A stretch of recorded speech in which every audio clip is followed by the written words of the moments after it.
Good afternoon, everyone. So I'm Hongyu. I'm gonna present NeRF2, Neural Radio Frequency Radiance Fields. It's quite a bit of mouthful. And I feel really lucky to present after Howard. So lots of concepts are out of the way. Yeah, we've seen it's very useful to have a very accurate propagation model as to how the radio frequency is transmitted in the space. As Howard has just introduced, we can use the accurate path profile to predict downlink, to predict uplink channel using the downlink information. And we can also have many useful applications like indoor localization sensing, as well as 5G beamforming, which requires very accurate channel state information. So in conventional methods, we typically have, firstly, the scene represented by this point clouds, where we can, this can be obtained from, for example, LiDAR, radar, and then we can also have the precision of the transmitter, as well as the array configuration, the antenna, the type of the antenna, the power of the ray transmission. Then we feed these inputs into the traditional model. What we get out of it is kind of a heat map where we can see how the signal is propagated given the transmission position across the space. And typically, the traditional methods use statistical models or use ray tracing. So for electromagnetic propagation, we just shoot from the camera or from the receiver multiple rays into the scene, and we track how they propagate in the scene. And this is basically borrowed from 3D rendering. What's challenging here, the authors mentioned, is that these methods really require accurate material and geographic information, as well as the physical characteristics of the object in that scene. And why is that? So I took this figure from the paper. I think it's very interesting as to how how different interactions the radio frequency can have with the scene. For example, we can have scattering on the surface, diffraction with smaller objects, and refraction on the wall, for example. And this point we are modeling, the interaction point is a voxel, so it's kind of a 3D pixel, if you like. So the proposed methods take into account this complex interaction, physical interaction, by replacing existing method with a neural network. It's not surprising nowadays. In fact, they use the two neural networks. But before delving into their mechanism as to how these neural networks work, I was very curious where they got the idea from. And in fact, they borrowed this idea from NeRF, which is representing the scenes in rendering using a neural radiance field.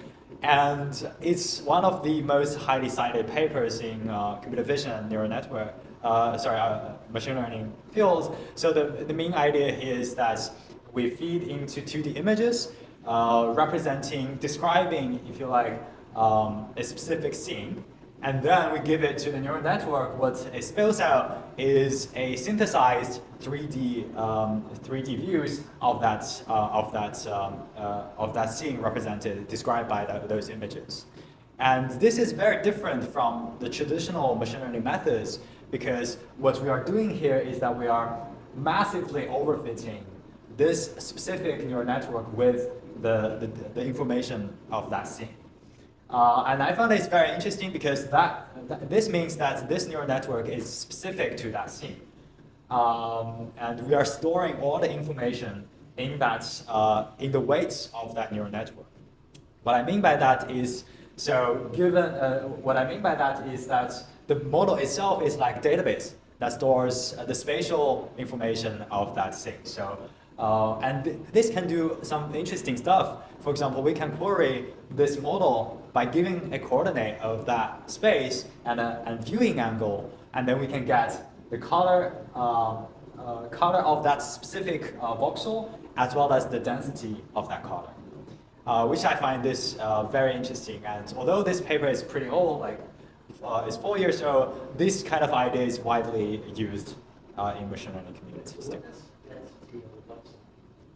Yeah, so density here means the density of the color, so the transparency of the color. Yeah, the transparency. Yeah, and yeah, so in the fields of machine learning, 4 years is like 4 centuries. So, but what's interesting I found is here that the density or the transparency of the object is independent of the angle or the position. Sorry, not position, but independent of the viewing angle, which will also be leveraged by NeRF2 as well. NeRF2, and this is an assumption that made by this work. Basically, this what this translates to is that the transparency or the density of an object doesn't depend on from which angle you're viewing that object. Obviously, this is a simplified assumption because we can have like transparent object like glass or whatnot that like for this assumption it doesn't hold. But this is kind of assumption they made. And this is a resulting figure from the paper. So on the left-hand side, we have A and B of two different views of the same scene, and on the subfigure C represents the radiance distribution of that color. So as we can see, at the same point, viewing from different angles, we can get different color density. So the distribution is different depending on from which direction we're looking at.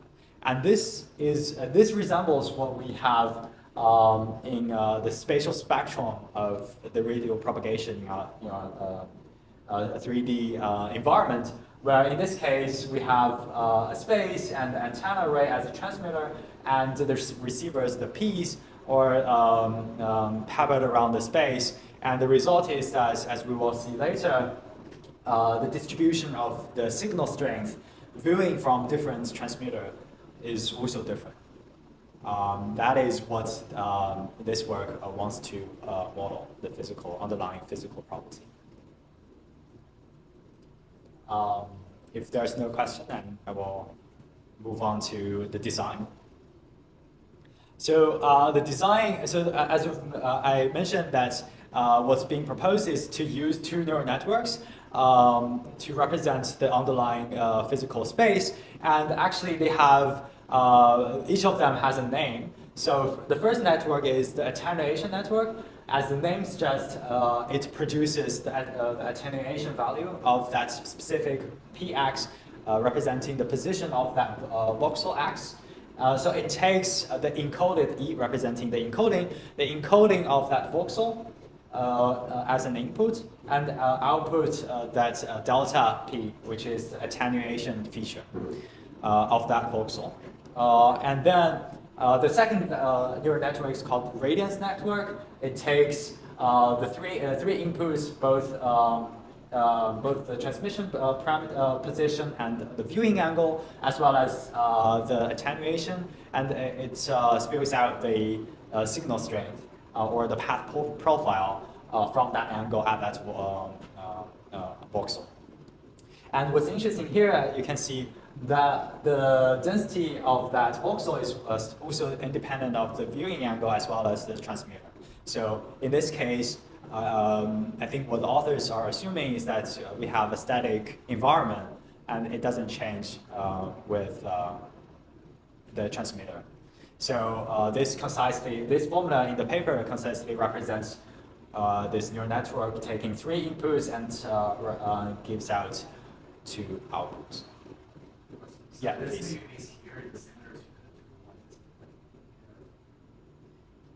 Yes, it's quite similar to NeRF, as well as the representation.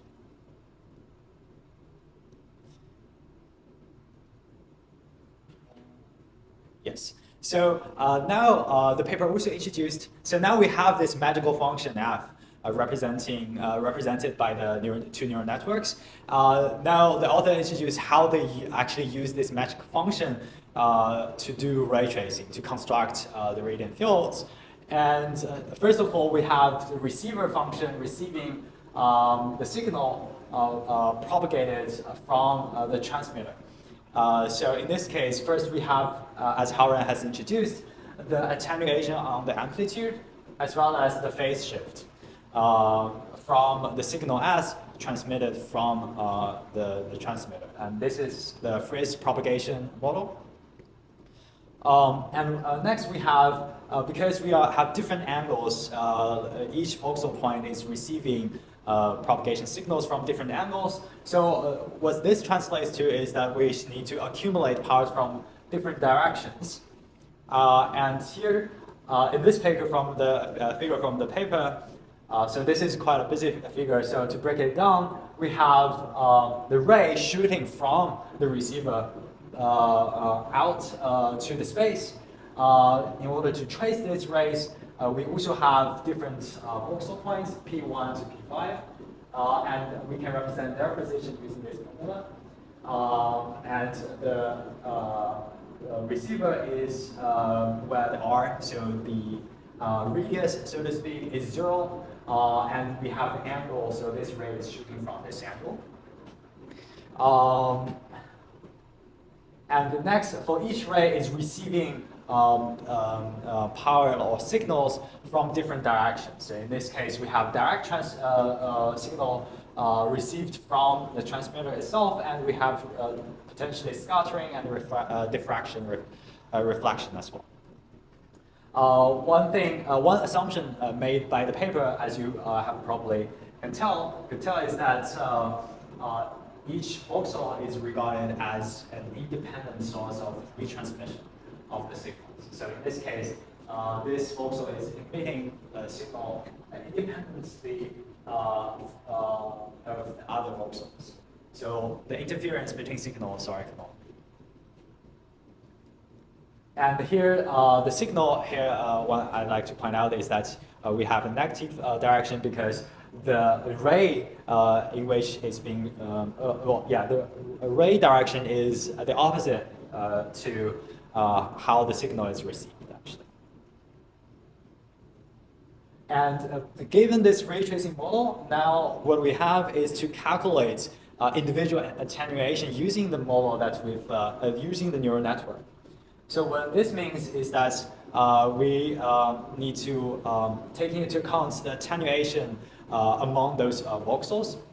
And the attenuation value is accumulated layer after layer. Or you can see first, we get the attenuation delta value from the neural network.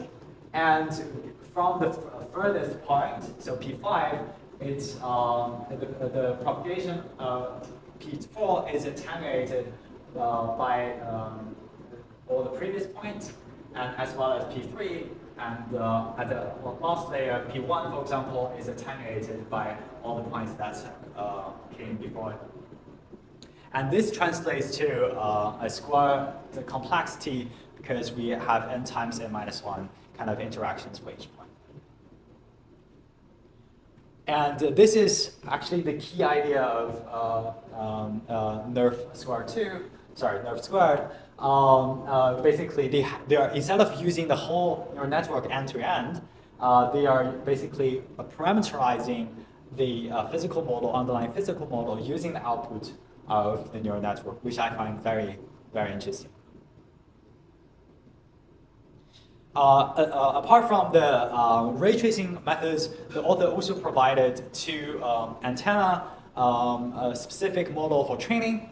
The first antenna model is single direction, like a dipole model, for example, a single dipole where we don't, the antenna can't discern the direction, the directionality of the signals. So in this case, what we do is that we combine the antenna gain of all the directions represented by GRX and train this with an L2 loss.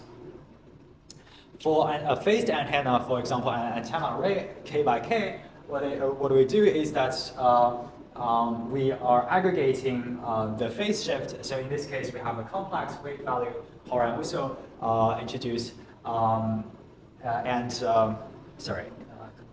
Yeah, so this is the steering weights on the antennas, and we are aggregating this with respect to the first, for example, first first antenna in that antenna array.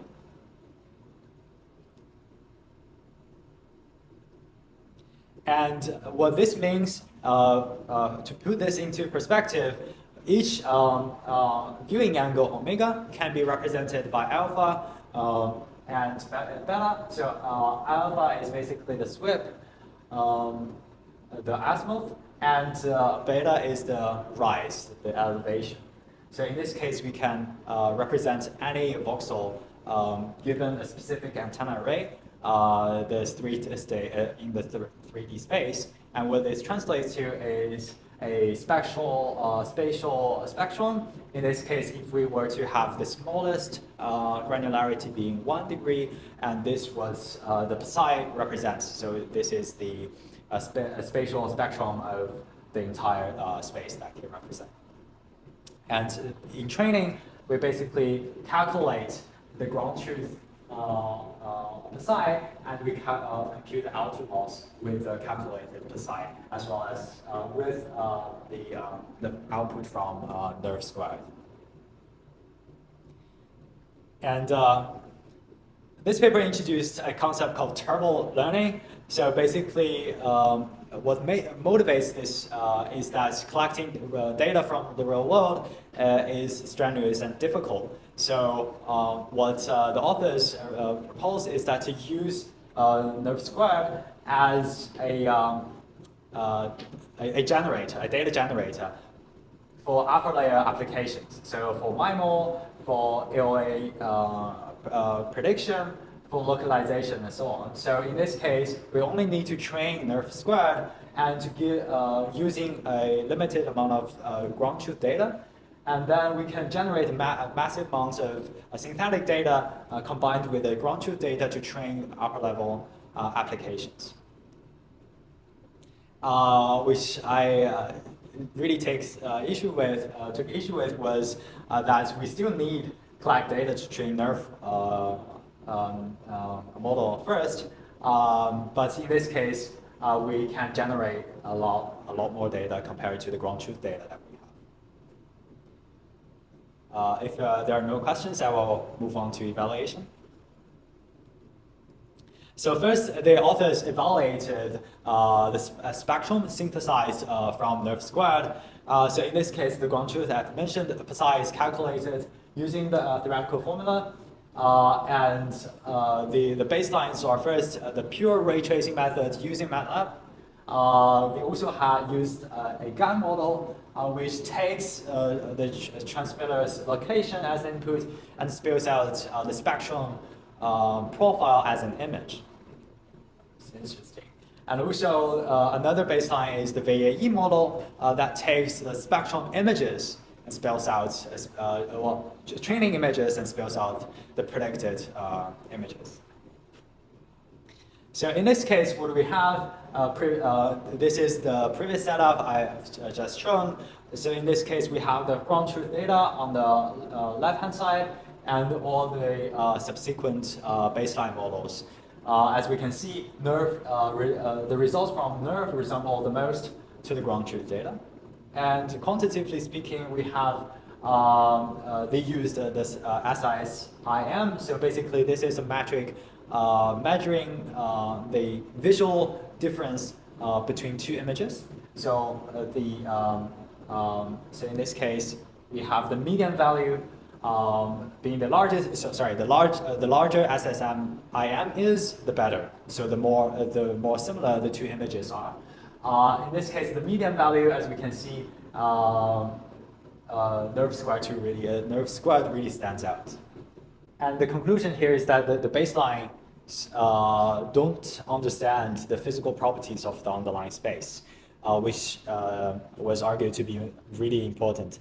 But while I was kind of being a pedantic jerk, I thought, when you are giving those baseline models, the only information they have are the locations or the images. So they don't even have any information about the physical space. So I was thinking, a more interesting evaluation would be, because those models are flexible, so you can actually feed the attenuation value produced by NeRF squared to those models to see how they perform instead. I think that would be interesting. Next, they also evaluated the so-called turbo learning, meaning that's how the quality and the amount of data NeRF squared can generate.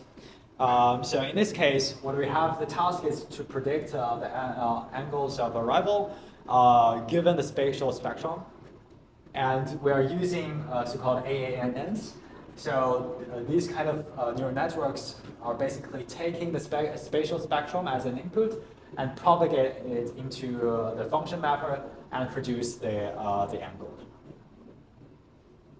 So to evaluate this, they conduct a field study on 5G MIMO. In this case, they are trying to see how much performance gain can a NeRF squared provide. So in this case, the uplink and the downlink frequency are different, and they still have the underlying shared path, the same path model, and they want to predict the downlink CSI using the uplink.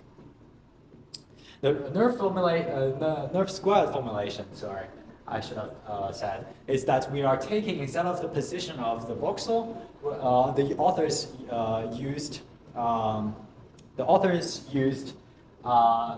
uplink CSI as an indicator because it's closely related to the position. So they tweaked the model a little bit, and they picked a bunch of baselines with R2, F2 as one of them. So the metrics used in this evaluation is SNR and SI-NR, as Horan has just mentioned. Basically, the larger the better. As we can see, in terms of SNR, NeRF2 squared really stands out, as well as the SNR. What's interesting is that instead of using avoiding plot, which they used in the previous field study, case study, here they use a box plot, which kind of hide the high variance in this evaluation. To conclude, so my view on this paper is that it introduces a very interesting physics-informed machine learning model, and they kind of have using the called turbo learning, providing services for upper layer models using NeRF squared. And the weaknesses are, for example, there's no direct evaluation on how good the attenuation value they are predicting. And they also mentioned scaling to outdoor environments and dynamic objects is also quite challenging, as well as training time for NeRF squared is pretty long. Future direction pointed out by the authors is to generalize these methods across scenes, which I don't think it would work because the underlying NeRF model is really specific to a particular scene. Yeah, that's any questions?